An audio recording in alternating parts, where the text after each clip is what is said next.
Hey, this is Frank with Frank and Tina, and today I'm going to hopefully give you some advice on how to choose the right contractor. Which contractor to choose, which contractor not to choose.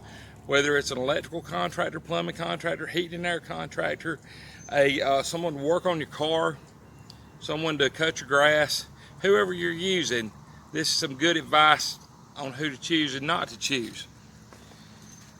Now, I'm 51 years old, grew up in a garage. My dad had a garage in an auto parts store, worked for people in the service industry doing that for years. My dad was also a home builder. So we grew up building homes and developing subdivisions. So since I've been grown, I've been a state licensed master electrician, electrical contractor, plumbing contractor, heating and air contractor, a home builder, a developer, and a remodel contractor. So right now I'm an electrical contractor. Done service work, new construction, commercial, done basically all of it.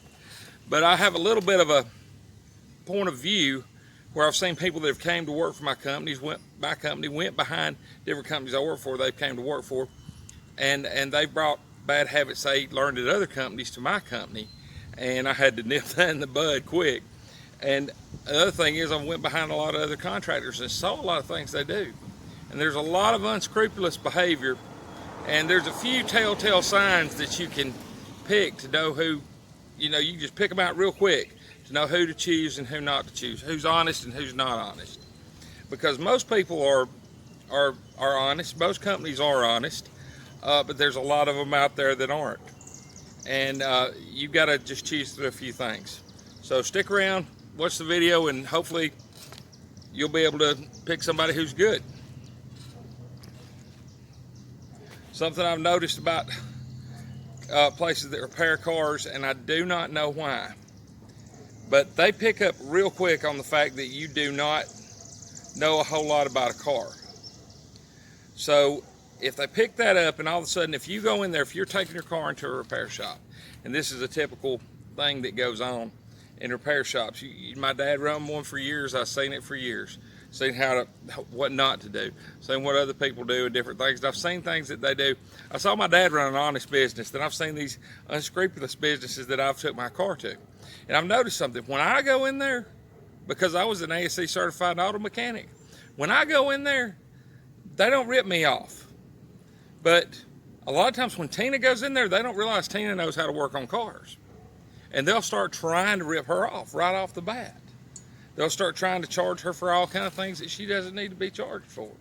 So the first thing you need to do is, if you go take your car somewhere and they give you a astronomical price, or they come up with, yeah, you need this, but you need this, this, and this, it may be true, but go and get a second opinion. It's worth the $60 or $80 or however much they charge for that diagnosis to go and get that second opinion to save thousands of dollars. Because a whole lot of times they'll tell you something's wrong with the car. They'll take the car back in the back for 3 hours. They won't change anything, and they'll charge you the full price. And it's an absolute ripoff. And you can't tell anything before it as it was afterwards.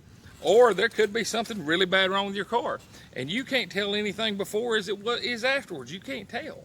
So you don't know. So what I would do is suggest go to more than one place.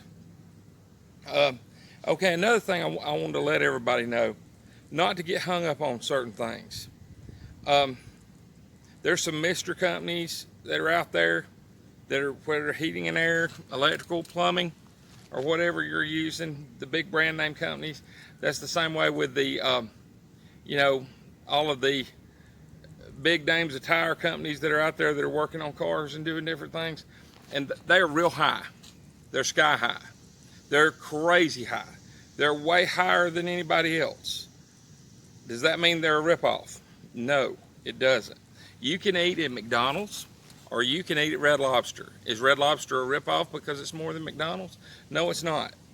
That real expensive contractor is going to give you everything that you want. They're going to be there on time. They're going to be wearing a uniform. They're going to be clean. They're going to be using rugs and different things to lay down to not put anything on your furniture, not to scratch anything. They're going to go out of the way to wear PPE and use all the equipment so nobody gets hurt on your property. They are absolutely insured to the 10th degree on everything they've got, and they're coming when you say, got somebody sitting on call waiting to just be there Johnny on the spot to come to your house. That costs money. That costs a lot of money. They also have a whole lot of advertising cost. So what they're going to charge you is somewhere in the neighborhood of $300 to $500 an hour to do the job.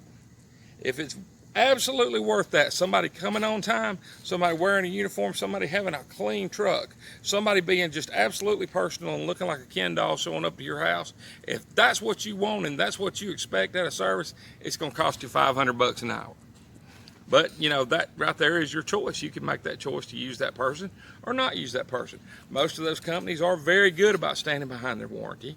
They're very good about doing a lot of things like that. But what they don't tell you is most of those companies' employees are making about $150,000 a year. And the reason they're making that much is not because they're paid hourly. They are paid on commission. They're paid on commission of what they sell you and install that day. I actually worked for a couple of those mystery companies, and I found that out. It's not a ripoff that they are so high, but it is a ripoff for them to go into your house and make things up. Like one example for electrical, they'll come in and they'll tell you that, hey, all of your outlets in the house are backstabbed. You have to replace them all. You have no choice. It's a fire hazard. The house is going to burn. Okay, that's not necessarily true. Is it better to wrap a wire around the screw on an outlet or a switch than to stab it in the back of it? Yeah. Is the backstab an approved legal method? Yes, it is. Here's an example. That's the difference. And a lot of electricians are going to argue with me on this. But this is the difference between the two. Is it better to have your house nailed with the studs nailed together or screwed together? Well, it's much better to have them screwed together. But does that mean you're going to go through your whole house and pull every one of the nails out after it's just gotten built? No. If the house is 15 years old, 20 years old, you might ought to replace your outlets and your switches. That's not a bad idea. That's actually just real good, healthy maintenance when they're 20 years old, especially if it's been used 30 years old. Some of them last 40 or 50 years old. But they start to wear out. I mean, your parts start to wear out on a house. It's good to go through them and change them out. And it's really not that expensive if you use somebody that's not one of those people that's Johnny on the spot in a uniform. It's really not that expensive to do. Now, what you might have to use if you're using one of those other contractors, pick a good one, pick a reputable one, pick one that's got good reviews. But be careful on those reviews. Because if you pick a company like mine, I run an electrical company right now. I've pulled my number off. The number's still on the side of the door. It doesn't work. You know why? Because I don't want people calling me. Because I've got too much work. I've got so much work I don't know what to do. So if people call me on the phone and say, hey, can you come over to my house and you know, hang a ceiling fan for me?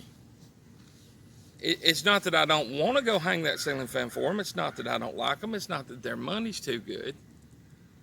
But it's that I don't have anybody to send over there. So I'm not going to go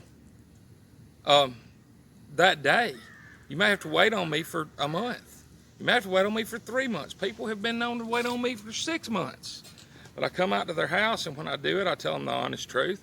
I give them a fair price. And they get a good job for a fair price. But they don't get Johnny on the spot. Now, we have certain customers that we've worked for years.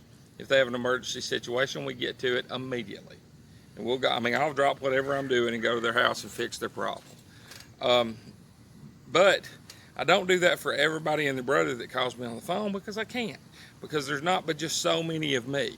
Now, when we come to your house, truck's probably going to be dirty.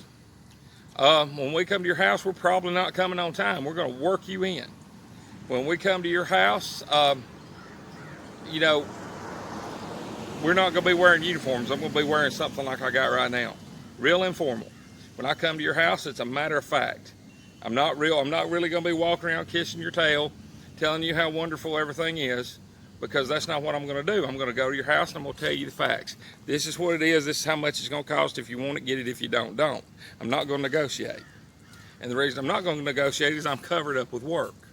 I'm giving you a fair price to begin with. If you like it, you like it. If you don't, you don't.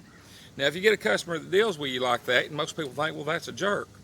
No, that's usually the honest guy. That's usually the guy that's telling you the truth. When the Ken doll in the uniform shows up at your house and he's complimenting you on everything and he sounds wonderful and he's very charismatic, you have got a salesman right there. More than likely, he does not know how to do the job. So what they're going to tell you, whether it's going to be heating and air, plumbing, or electrical, is that the whole thing has to be redone, that it's going to cost $20,000, it's going to be 12 months, same as cash, you don't have to come out of nothing out of your pocket today, and we're going to get you taken care of. And the minute you sign that contract, that guy's going to disappear.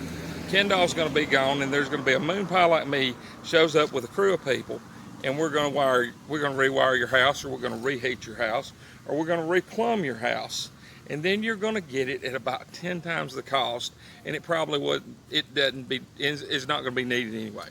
Here's an example of that.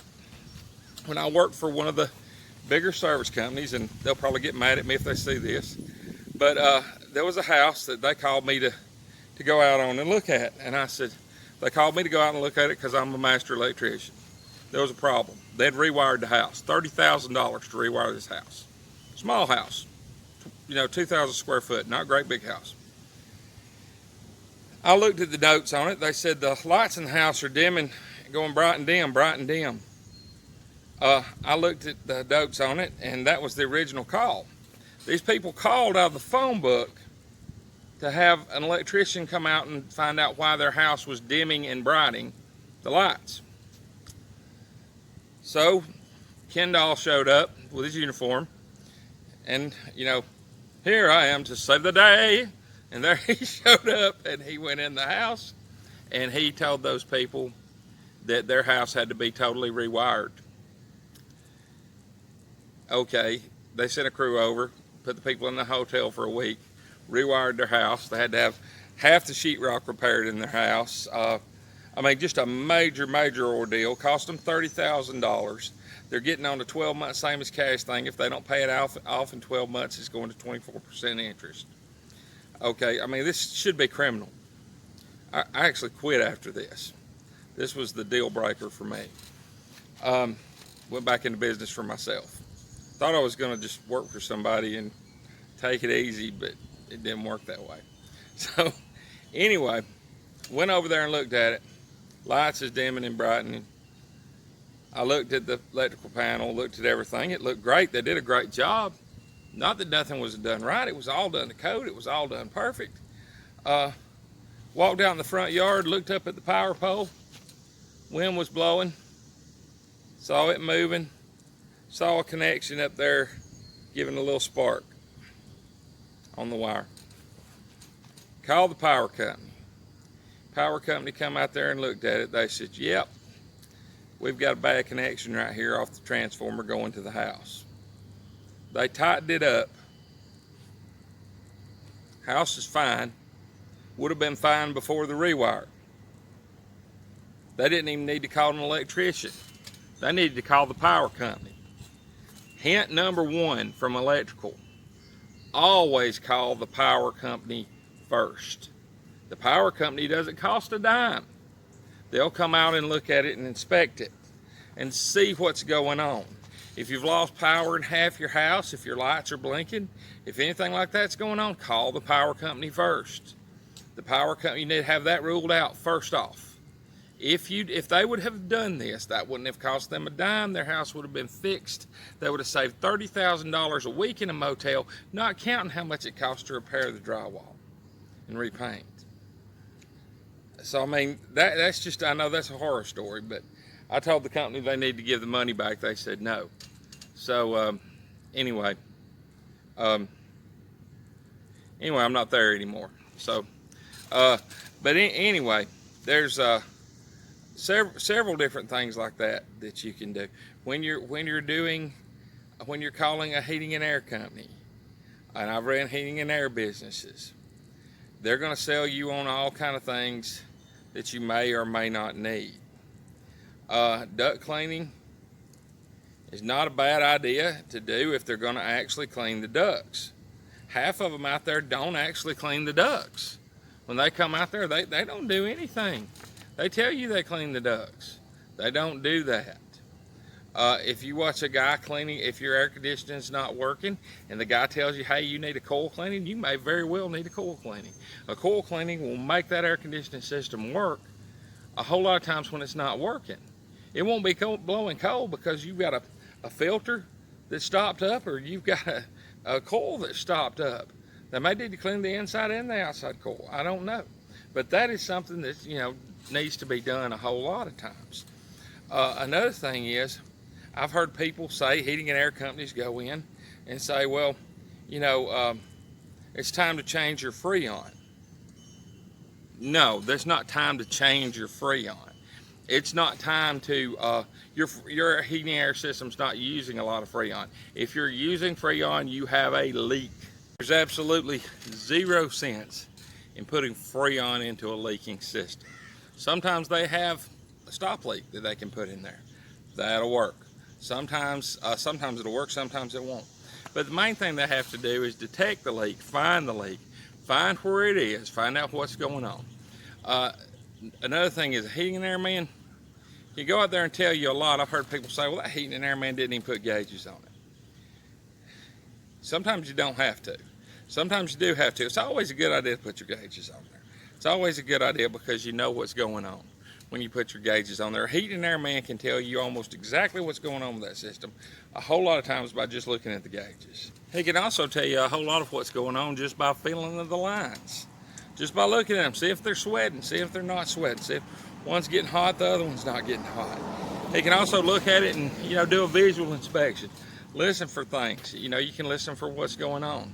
A whole lot of times when your lights are blinking in your house, it has nothing to do with your electrical system. It just needs a hard start capacitor put on your air conditioning unit, and it'll stop that blinking. There's a whole lot of things that's going on. Worst case scenario on electrical, I'd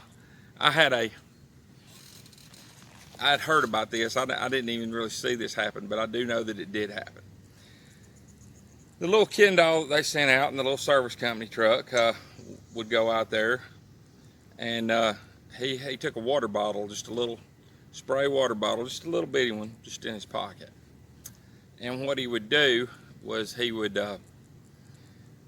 tell the homeowner to walk away from the panel wherever they were when they had the cover off of it. And he would shut the main off. And he would ask the guy to go look and make sure all the lights were off in the house, that main was working. So he would cut the main breaker off, and when the guy walked off and was looking at stuff, he would spray that whole inside of that panel with that water bottle. And when the homeowner come back, he would flip on the main, sparks would fly, and he would say, see, we've got to rewire this house. At minimum, we have to rewire this entire electrical system. The electrical service. We've got to replace the panel and the meter and all that. So that's some of the unscrupulous stuff that people do. They do a whole lot of unscrupulous stuff. I've had one friend of mine call me from a plumbing company not too long ago, and they said, this plumbing company is ripping me off. And I said, why? What are they doing? They said, they've come in and told me that I have to get rid of all of my copper pipe. And I am on county water. It doesn't make any sense for me to get rid of copper pipe. I got copper pipe because copper is proper. And I know you're not supposed to use it with well water, but we're on county water. And this plumber's ripping me off. I told him, I said, man, believe it or not, the plumber's probably not ripping you off. The water that's on county water these days is not much better than well water. And it is eating those copper pipes all to pieces. And there are tons of people that you could go through and repair a pipe, and a week later it's going to leak right down the street, right down a foot down the pipe. It's going to start leaking again because the inside of the wall of the pipe is completely ate out. And you can go to those copper pipes and just squeeze them and just bust them in your hand.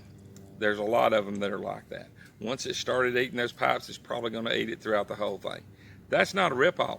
That's actually a decent contractor that's going to tell you something like that. And going back with PEX is a good option.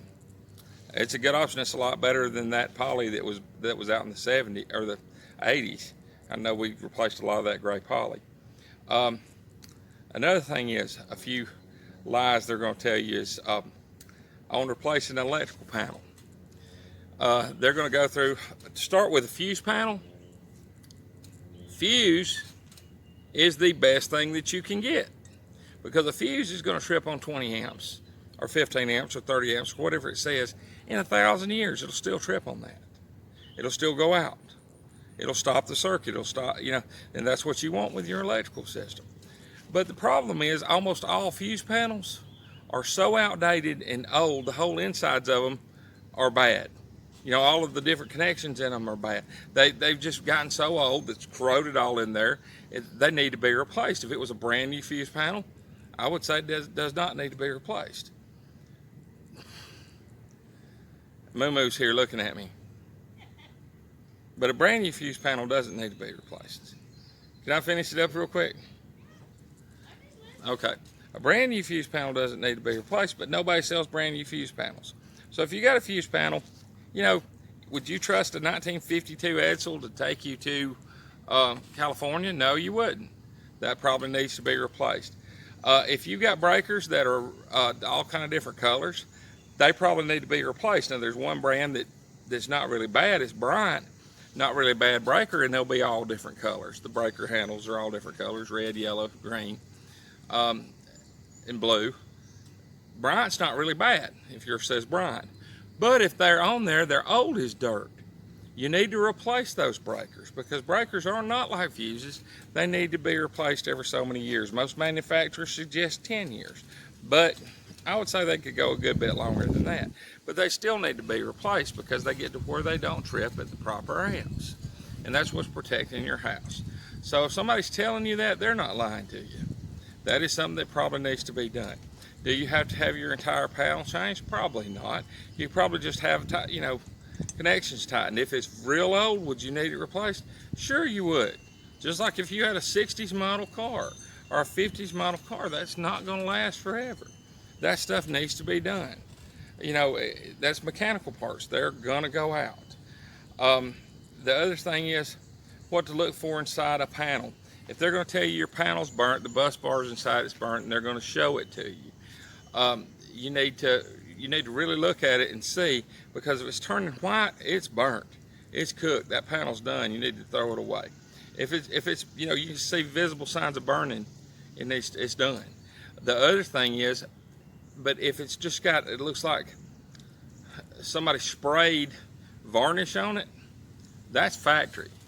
That comes factory with the panel. That's not something that needs to be replaced.